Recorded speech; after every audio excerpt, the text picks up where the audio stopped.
Hello everyone, my name is Achal Chaudhary and welcome back to the channel which is ECG English Complete Grammar। ये tenses का part 5 है और past indefinite tense की second class. Past indefinite के sentence के structure के बारे में आप टेंसेस के पार्ट 4 में अच्छे से पढ़ चुके हैं। अब हम पार्ट 5 में इसकी पहचान के बारे में जानेंगे। पास्ट इंडेफिनिट बहुत इंपॉर्टेंट टेंस है। इसकी पहचान होती है पास्ट पॉइंट ऑफ टाइम या पास्ट स्टेट से। इनके बिना या इनके एहसास के बिना ये टेंस फॉर्म नहीं होता।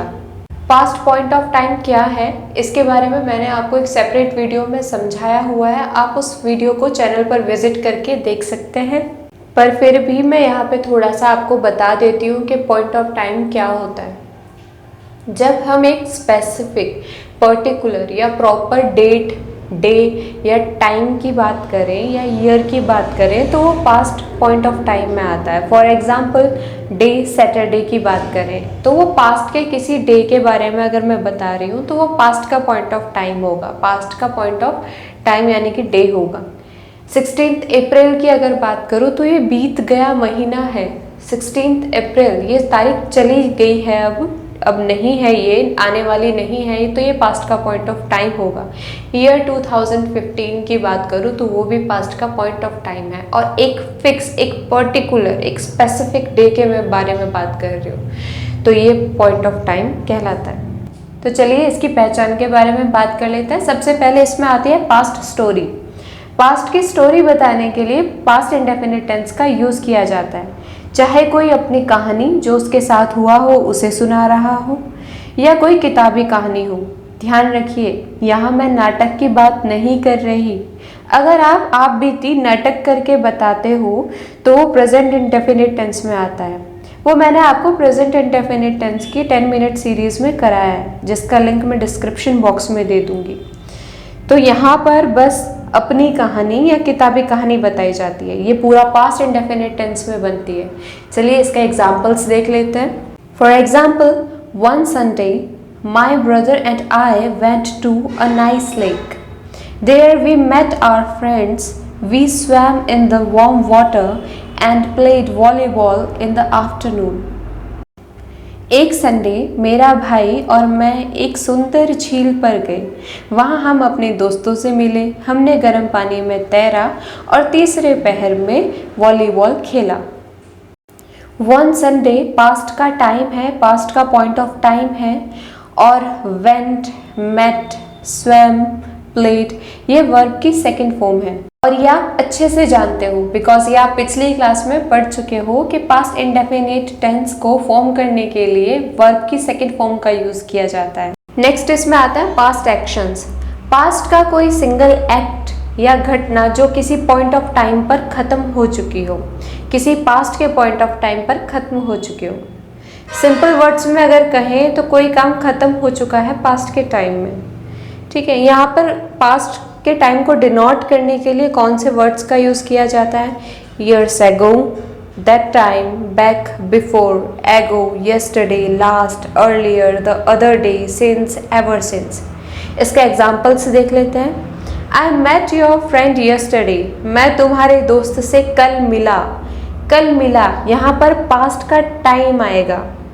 ठीक है, अगर पास्ट का कोई टाइम नहीं आता और सिर्फ आपको ये बताना हो कि मैं तुम्हारे दोस्त से मिला, ठीक है, तो इस तरीके के सेंटेंसेस को फिर आप कौन से टेंस में डालोगे? प्रेजेंट परफेक्ट टेंस में डालोगे। I have met your friend, मैं तुम्हारे दोस्त से मिला। मैं वैसे यहाँ पर अभी प्रेजेंट परफेक्ट के बारे में आपको कुछ नहीं बता रही हूँ बिकॉज ये हम प्रेजेंट परफेक्ट की क्लास में और अच्छे से जानेंगे कि यहाँ पर टाइम आता है या नहीं आता। सिंस का यूज़ देख लेते हैं कि सिंस का यूज़ कैसे होगा पास्ट इंडेफिनिट टेंस में। For example, since he left India, जब से उसने भारत छोड़ा है। अभी ये सेंटेंस कंप्लीट नहीं है। इस सेंटेंस को कंप्लीट करने के लिए हमें दूसरे टेंस की मदद लेनी पड़ेगी और वो टेंस कौन सा होगा? Present perfect tense. Since he left India I haven't seen him, जब से उसने भारत छोड़ा है मैंने उसे नहीं देखा। ठीक है, चलिए तो मैं आपको यहाँ पे सिंस के थोड़ा यूज़ के बारे में बता देती हूँ कि सिंस का यूज़ कहाँ कहाँ पर होगा। वैसे हम अगली क्लासेस में सिंस को बहुत अच्छे से पढ़ेंगे, डिटेल में पढ़ेंगे, तो ये अगर ये आपको नहीं भी समझ में आता तो कोई बड़ी बात नहीं है, इसको हम आगे बहुत अच्छे से समझने वाला है। अभी आपने सिंस का यूज़ पास्ट इंडेफिनिट में देखा है, चलिए हम थोड़ा सा जान लेते हैं कि सिंस का यूज़ प्रेजेंट परफेक्ट में कैसे होता है। I have known him since his childhood. मैं उसे उसके बचपन से जानता हूँ। इस सेंटेंस को पास्ट इंडेफिनिट टेंस में फॉर्म नहीं कर सकते बिकॉज मैं अभी भी उसे जानती हूँ। पास्ट में नहीं, प्रेजेंट से कनेक्टेड है ये। अब आप ये बोलेंगे बचपन से जानता हूँ, ता हूँ का यहाँ पर यूज़ हो रहा है, तो ये प्रेजेंट इंडेफिनिट में भी तो आ सकता है। देखिए ये कैसे आ सकता है प्रेजेंट इंडेफिनिट में। आई नो हिम, मैं उसे जानता हूँ, ये तक तो ठीक है, पर जब बात पास्ट के टाइम की आ रही है और मैं अभी भी उसे जानती हूँ, तो ये सेंटेंस पास्ट टाइम की वजह से पास्ट से जुड़ रहा है, और अभी भी जानती हूँ तो ये प्रेजेंट से भी जुड़ रहा है, तो इस सेंटेंस को प्रेजेंट परफेक्ट में फॉर्म किया जाता है। नेक्स्ट आता है पास्ट रूटीन एक्शंस पर। पास्ट के रेगुलर और इर्रेगुलर एक्शंस आते हैं। इसमें पास्ट पॉइंट ऑफ टाइम या पास्ट स्टेट का यूज़ किया जाता है। रेगुलर एक्शंस क्या होते हैं?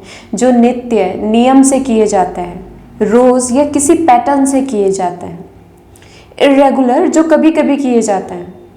प्रेजेंट इंडेफिनिट में आपने अच्छे से पढ़ा है रेगुलर और इर्रेगुलर एक्शंस के बारे में।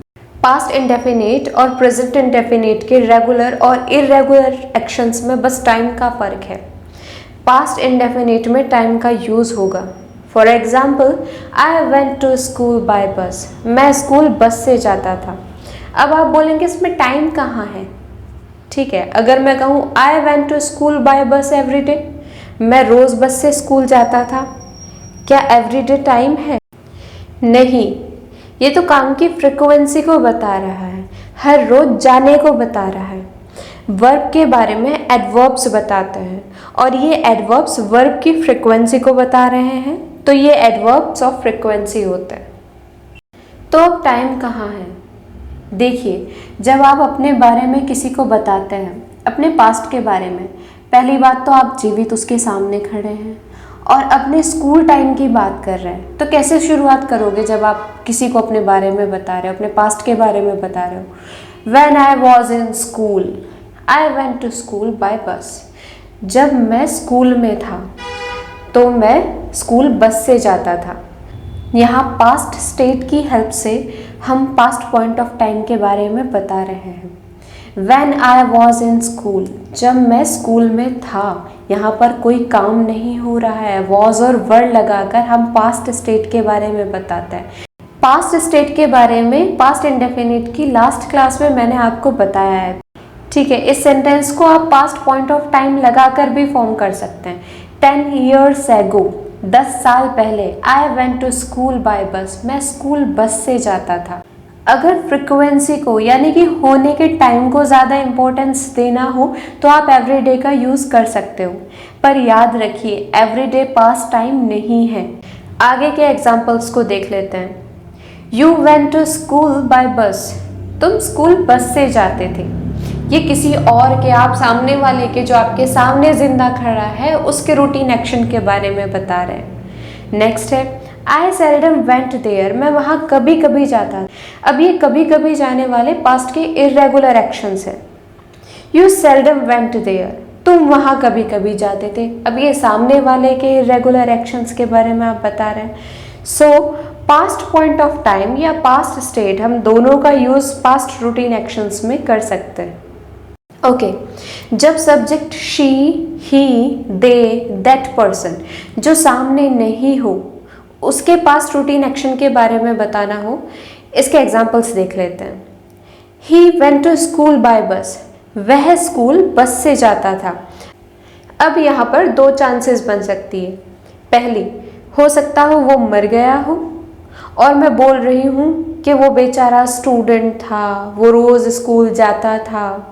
एवरीडे का भी हम यहाँ पर यूज़ कर सकते हैं अगर हमें होने की फ्रिक्वेंसी को ज़्यादा इम्पोर्टेंस देना हो तो। और दूसरा हो सकता है कि मैं किसी जिंदा व्यक्ति का पास्ट रूटीन एक्शन ही बता रही हूँ। तो इसलिए पास्ट रूटीन एक्शन को व्यक्त करने के लिए वुड और यूज टू का यूज़ ज़्यादा बेहतर रहता है। वैसे दोनों ही सही हैं, इवन स्पोकन में तो यूज टू और वुड का ही यूज़ होता है।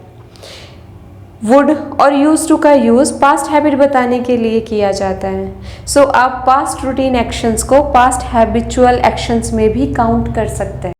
अगला एग्जाम्पल देखते हैं। That person travelled a lot by train. वह व्यक्ति ट्रेन से बहुत अधिक सफ़र किया करता था। अगेन यहाँ पर फिर से कंफ्यूजन आ जाती है कि हम किसी जिंदा व्यक्ति की हैबिट के बारे में बात कर रहे हैं या रूटीन एक्शन के बारे में बात कर रहे हैं, या वो इंसान अब नहीं रहा। ठीक है, अगर वो इंसान नहीं रहा तो ये फॉर्मेशन ठीक है, that person travelled a lot by train. लेकिन अगर वो इंसान जिंदा है, आप उसके रूटीन एक्शन या हैबिचुअल एक्शन को बताना चाह रहे हो, तो यहाँ पर यूज टू और वुड का यूज़ करो। ठीक है, वैसे दोनों सही हैं। एक और चीज़ देख लेते हैं। लेकिन अगर मैं किसी के एक्सपीरियंस के बारे में बात करूं तो सेंटेंस प्रेजेंट परफेक्ट में फॉर्म होगा। For example, that person has travelled a lot by train. उस व्यक्ति ने ट्रेन से बहुत अधिक सफ़र किया है। So that is his experience. इसके बारे में हम प्रेजेंट परफेक्ट में जानेंगे। नेक्स्ट इसमें आते हैं पास्ट हैबिट। पास्ट की आदत के बारे में ये टेंस हमें बताता है। पास्ट हैबिट के लिए इन एडवर्ब्स ऑफ फ्रिक्वेंसी का यूज़ किया जाता है, जैसे कि normally, generally, occasionally, always, never, used to, would. Used to और वुड के बारे में मैंने अभी बताया, मॉडल्स हैं ये दोनों, और इनको मॉडल्स की क्लास में हम बहुत अच्छे से देखने वाले हैं। फिलहाल इनका एग्जाम्पल्स देख लेते हैं। She always carried a basket with her. वह हमेशा एक टोकरी अपने साथ लेकर जाती। He used to go to Delhi by bus. वह दिल्ली बस से जाया करता था। They never drank wine. उन्होंने कभी शराब नहीं P. I would go to school by bus. मैं स्कूल बस से जाया करता था। देखिए यहाँ पर पास्ट का रूटीन एक्शन भी हम पास्ट हैबिट में रख सकते हैं। आज की क्लास में इतना ही। पास्ट इंडेफिनिट अभी ख़त्म नहीं हुआ है, बाकी की चीज़ें हम नेक्स्ट क्लास में देखेंगे। सो आपको ये वीडियो ज़रा भी पसंद आई हो आज की क्लास, तो इसको लाइक, शेयर और चैनल को सब्सक्राइब करना ना भूलिए।